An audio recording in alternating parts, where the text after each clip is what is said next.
হাটকোয়ার নামতে আমাদের নদীভঙ্গ এলাকা। 2023 সালে আমরা পানি উন্নয়ন বোর্ডের মাধ্যমে যোগাযোগ করেছিলাম। আমাদেরকে কাজ করার জন্য নদী ভাঙন থেকে প্রতিরোধ করবে বলে আমাদেরকে আশ্বাস দিয়েছিলেন।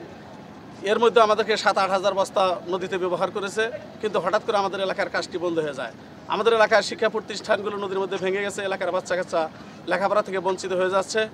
তাই আমরা বর্তমান অন্তর্বর্তীকালীন সরকারের নিকট আমার এলাকাবাসীর পক্ষ থেকে আমার করে জোরে দাবি, উনি যেন আমাদেরকে এই পুনরায় নদী ভাঙন থেকে রক্ষা করেন, এলাকার মানুষকে যেন এই নদী ভাঙন থেকে রক্ষা করে। আমাদের বালাহাট বাজার ভাঙতে ভাঙতে আমাদের মানুষের কোনো কুল কিনার নাই, দেখার মতো লোক নাই, আর এইখানে কাজ করে না।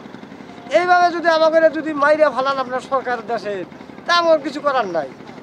তো এই যে সরকারি প্রতিষ্ঠান আসছিল, ওটা ভেঙে গেলে যে মাদ্রাসা ভেঙে যায়, এই যে বাজারটা চলে যায়, দেখার মতো আমাদের লোক নাই, আমাদের কুল কিনার নাই। আমাদের এখন উপায়টা কি? আমাদের এখানে 160 মিটার বাঁধা হয়েছে, মোটামুটি খুবই ভালো, আমরা খুব সন্তুষ্ট ইনশাল্লাহ। আমাদের পাশে বিজিবি ক্যাম্প প্লাস বাজার এবং কমিউনিটি ক্লিনিক আছে। আমরা খুবই খুশি হয়েছি এতটুকু বাঁধাতে। আর বাকি 500 মিটার জায়গা যদি আমাদের বাঁধ দেয়, মোটামুটি আল্লাহর রহমতে ইনশাল্লাহ আমাদের সমস্যা থেকে একটু হলেও আমরা সুবিধা হব। কিছু কার্যক্রম ইতিমধ্যে আমরা শুরু করেছি, ইমার্জেন্সি ভিত্তিতে জিও ব্যাগ দ্বারা কাজ হচ্ছে। আপাতত বরাদ্দ নেই, তবে আমরা জরুরিভাবে আমাদের কিছু জিও ব্যাগ দিয়ে ভাঙন রোধ করা যায় কিনা সেই বিষয়টি দেখছি।